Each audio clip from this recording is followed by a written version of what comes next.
¿Qué tal? Soy el maestro Jesús David Pineda Carpio, docente de la Universidad Autónoma de Chiapas.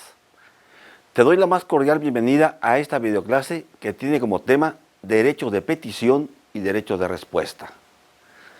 Este contenido será de vital importancia en tu formación como defensor de derechos humanos. Comenzaré explicando sobre cómo se ha dado el concepto de derechos de petición y derechos de respuesta a lo largo de la historia. Durante el venir de la humanidad, se ha solicitado y esperado beneficios de algún tipo. Con la aparición de la religión se inicia la época de las peticiones a los dioses para tratar de solventar las carencias o privaciones de las personas. A partir de esta premisa surge la frase, pedid y se os dará, que con el paso del tiempo deja de ser estrictamente de carácter religioso y adquiere un sentido de carácter político. Con el nacimiento del Estado moderno, aparece el derecho de petición y respuesta con un perfil mucho más político que jurídico. El desarrollo del concepto se creó a partir de la influencia del derecho español mediante la novísima recopilación de las leyes de España en el año de 1806. En México, aparece por primera vez en la Constitución de Apatzingán en octubre de 1814. En el año de 1947, el jurista Mariano Otero, mediante voto particular, permite fijar de manera definitiva el derecho de petición y de respuesta en el Acta Constitutiva de Reformas, donde también se mencionan otros derechos como el de asociación y de reunión. En la Constitución Federal de los Estados Unidos Mexicanos de 1857 aparecen las primeras evidencias importantes de estos derechos, pero es en la Constitución Política de los Estados Unidos Mexicanos de 1917 donde se establecen plenamente en los artículos 8, 9 y 35, versión quinta, artículos de la Constitución mexicana que reconocen el derecho de petición y derecho de respuesta. Artículo 8. Los funcionarios y empleados públicos respetarán el ejercicio del derecho de petición siempre que éste se formule por escrito de manera pacífica y respetuosa. Pero en materia política, solo podrán hacer uso de este derecho los ciudadanos de la República. A toda petición deberá recaer un acuerdo escrito de la autoridad a quien se haya dirigido, la cual tiene obligación de hacerlo conocer en breve término al peticionario. En este artículo se advierte la existencia de dos derechos, el de petición y el de respuesta. En el primer párrafo refiere el derecho de petición a grandes rasgos y en el segundo, el derecho de respuesta a cargo de los servidores públicos del Estado. Si analizamos bien, podemos darnos cuenta que se mencionan de manera subjetiva las obligaciones a cargo del peticionario y del servidor público a quien será dirigida la petición. El tema sobre las obligaciones de los peticionarios y servidores públicos lo abordaremos más adelante. El artículo 9, párrafo segundo, refiere: no se considerará ilegal y no podrá ser disuelta una asamblea o reunión que tenga por objeto hacer una petición o presentar una protesta por algún acto a una autoridad, si no se prefieren injurias contra esta ni se hiciere uso de violencias o amenazas para intimidarla u obligarla a resolver en el sentido que se desee. Este artículo puntualiza el derecho de reunión, pero también atiende el derecho de petición. Prohíbe la disolución de una reunión cuya finalidad es hacer precisamente una petición o presentar una protesta a alguna autoridad. Por su parte, el artículo 35, fracción quinta, enuncia: son derechos de los ciudadanos. 5. Párrafo 5. Ejercer en toda clase de negocios el derecho de petición. Este artículo se encuentra ubicado en el título primero, capítulo cuarto de los ciudadanos mexicanos como derechos del ciudadano, siendo el fundamento para poder realizar peticiones en cualquier asunto o negocio a las autoridades del nivel federal, estatal o municipal. Fundamento internacional. A nivel internacional, estos derechos tienen su decreto en la Declaración Americana de los Derechos Humanos y Deberes del Hombre, adoptada en el año de 1948. Artículo 24. Toda persona tiene el derecho de presentar peticiones respetuosas a cualquier autoridad competente ya sea por motivo de interés general o de interés particular, y el de obtener pronta resolución. Este dispositivo legal e internacional fundamenta el ejercicio del derecho de petición y respuesta de manera universal, ya que señala al individuo como único representante. Los derechos de petición y de respuesta son considerados los actos más comunes del ser humano, pues sus necesidades personales o de grupo pueden ser solucionadas u otorgadas por tercero. Estos derechos nacen como una necesidad de los ciudadanos que no tienen poder público precisamente para pedir a los que sí lo tienen. Entonces, ¿qué son el derecho de petición y derecho de respuesta? Son derechos constitucionales que tienen todas las personas, limitadas únicamente a los ciudadanos mexicanos en materia de carácter político, para dirigir peticiones por escrito de manera pacífica y educada, asimismo recibir respuesta dentro del término legal que le confiere a cualquier funcionario o empleado público. Estos derechos se encuentran inmersos en los derechos civiles y políticos, también identificados como derechos de primera generación. Tanto la persona que realiza la petición como los funcionarios y empleados públicos competentes en responder la petición tienen obligación que cumplir, obligaciones del peticionario. El peticionario puede ejercer este derecho en cualquier momento, siempre y cuando cumpla con las siguientes obligaciones. Formular la petición por escrito. Manifestarse de manera pacífica y respetuosa. Excepciones de peticiones por escrito. Mandato legal. Por circunstancias especiales, los peticionarios pueden realizarlo de manera oral, por ejemplo, vía mandato de la Procuraduría de la Defensa del Consumidor, por la Comisión Nacional de Derechos Humanos, el Consejo Estatal de Derechos Humanos, entre otros. Situaciones de emergencia.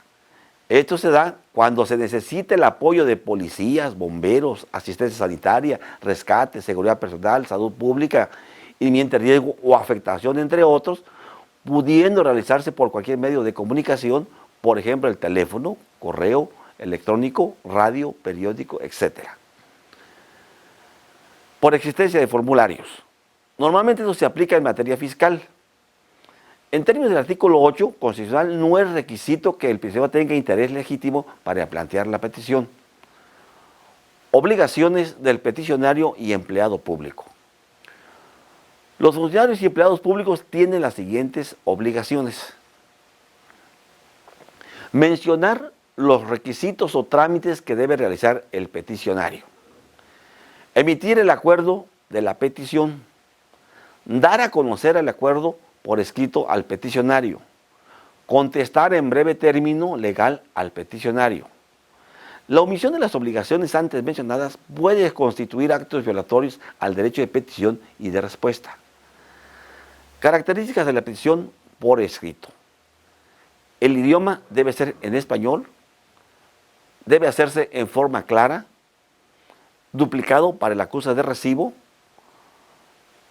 citar los hechos, entrega de documentos o pruebas, dirigido a un órgano o servidor público y, importante, la firma del peticionario, así como domicilio para recibir notificaciones y aportar datos personales, sobre todo nacionalidad, para efecto de la petición de carácter político. No expresar amenazas u ofensas. Solicitud de reserva. El peticionario puede solicitar la reserva de los datos personales cuando así lo considere, para salvaguardar el derecho de petición y respuesta. En el Estado mexicano existe una doble vía, la jurisdiccional y la no jurisdiccional.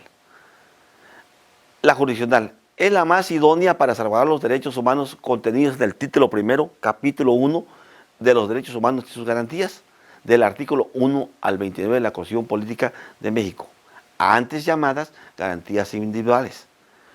Cuando es violentado alguno de estos derechos, procede la demanda ante un juzgado de distrito dependiente de la Suprema Corte de Justicia de la Nación.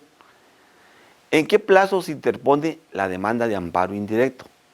En cualquier momento, a partir de que se considere que hay una violación al derecho de petición o de respuesta.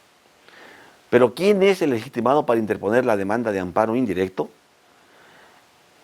Lo es quien ejerció el derecho de petición y no recibió notificación en un término breve del acuerdo recaído a su postulación o petición. ¿Qué se demanda en el amparo indirecto?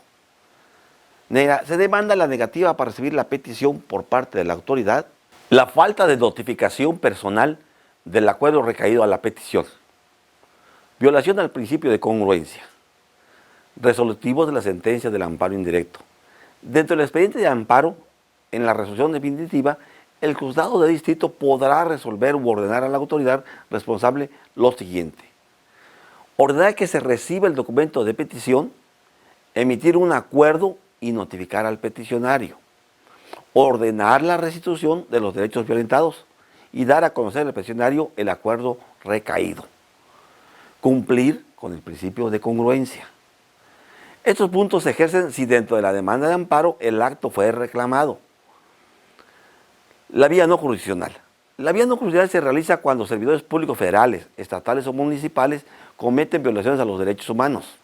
En este caso, cuando existe violación o negativa al derecho de petición y respuesta, o se procede a presentar una queja ante los organismos no jurisdiccionales como la Comisión Nacional de Derechos Humanos o el Consejo Estatal de los Derechos Humanos.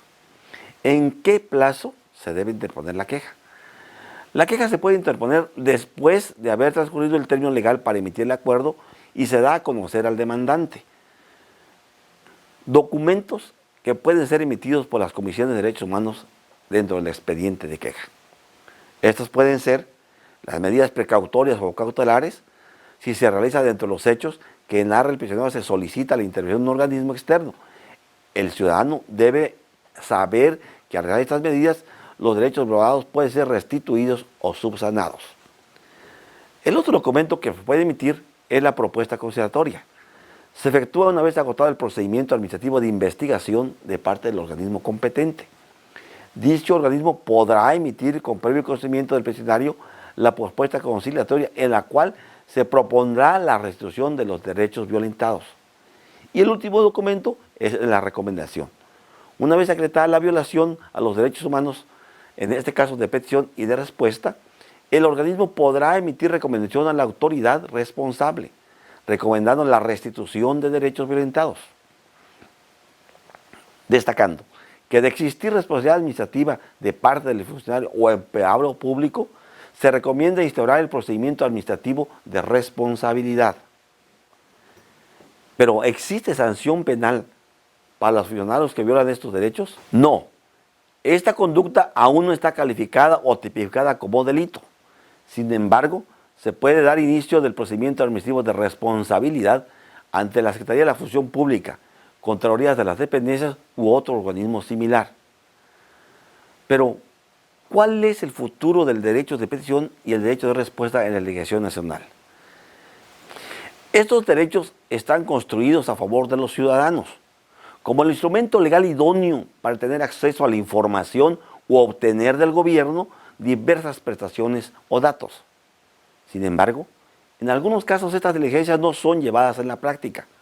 La inexistencia de una ley secundaria del artículo 8 constitucional, la cual debería contemplar los términos y plazos para emitir el acuerdo de petición y notificación al peticionario, así como de las sanciones por su incumplimiento.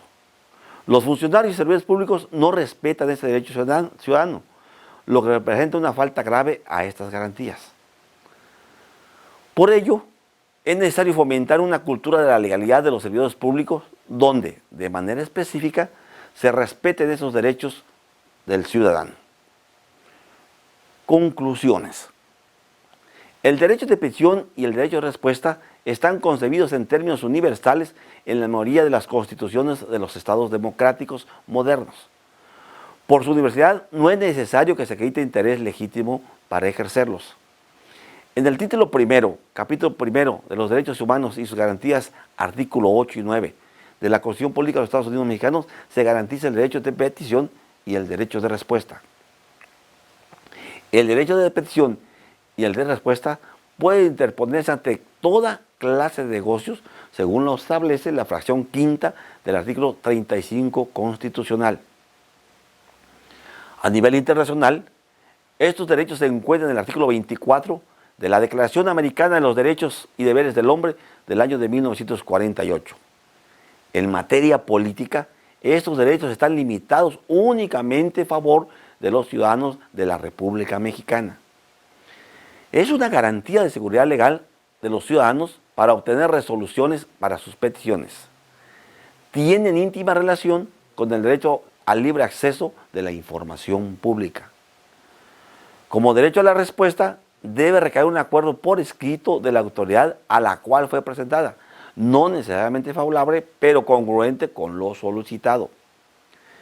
Estos derechos son protegidos por vía jurisdiccional a través del juicio de amparo en directo, así como en vía no jurisdiccional mediante queja ante las comisiones de derechos humanos nacionales y de las entidades federativas. Son un medio para exigir el respeto y reconocimiento de otros derechos.